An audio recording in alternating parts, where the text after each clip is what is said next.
अंबरनाथच्या ACP squad आणि Ambernath police ठाण्याच्या पथकानं अंमली पदार्थांविरोधात मोठी कारवाई केली आहे। या कारवाईत तब्बल 271 ग्रॅम एमडी ड्रग्जसह 20 लाख रुपयांची रोकड हस्तगत करण्यात आली आहे। तर 4 पुरुष आणि 2 महिलांना अटक करण्यात आली असून 4 आरोपी अद्यापही फरार आहेत। अंबरनाथ शहरात बदलापूर ग्रामीण पोलिसांनी ड्रग्जवर कारवाई केल्यानंतर अंबरनाथ पोलिसांवर टीकेची झोड उठली होती।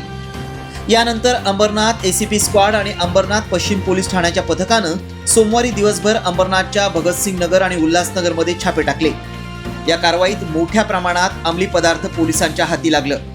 271 ग्रॅम एमडी, 20 लाख रुपयांची रोकड पोलिसांनी हस्तगत केली आहे। यामध्ये अंबरनाथमधून अयाज सय्यद, नूरजहां शेख, शकीरा अन्सारी आणि शरीफ शेख या चौघांना तसंच उल्हासनगरमधून दोघांना अटक करण्यात आली आहे।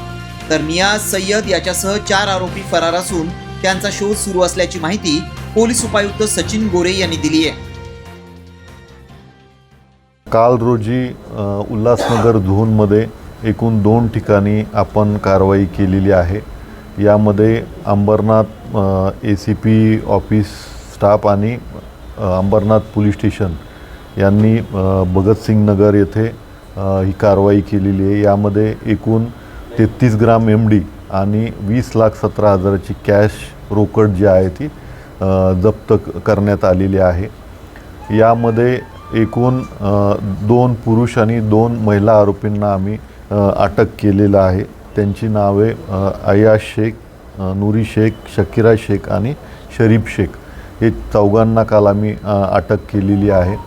आणि एकूण इतर 4 आरोपी जे आहेत ते यामध्ये फरार असल्याचं निष्पन्न झालेलं आहे। याच पथकाने सेंट्रल पोलीस स्टेशन हद्दीमध्ये पण कारवाई केलेली आहे। त्यात एकूण 238 ग्राम एमडी हा जप्त करण्यात आलेला आहे। त्यामध्ये एकूण 2 आरोपी आहेत। यात एक आरोपी जो आहे तो कल्याणचा आहे आणि दुसरा मध्यवर्ती पोलीस स्टेशन अंतर्गत आहे।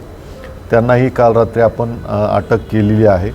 अशा पद्धतीने एकूण काल 2 कारवाया करण्यात आल्या असून जवळपास 31 लाख रुपयाचा मुद्देमाल दोन्ही कारवायांमध्ये आपण जप्त केलेला आहे। याचा पुढील तपास जो आहे तो अंबरनाथ तपास पथकातले अधिकारी कर्मचारी करत आहेत। यामध्ये हा एमडी नक्की कुठून आणला, त्यानंतर ते आणण्यासाठी लागणारे जे पैसे आहेत त्याचा मनी ट्रेल जो आहे या दृष्टीने आमचा तपास सुरू आहे।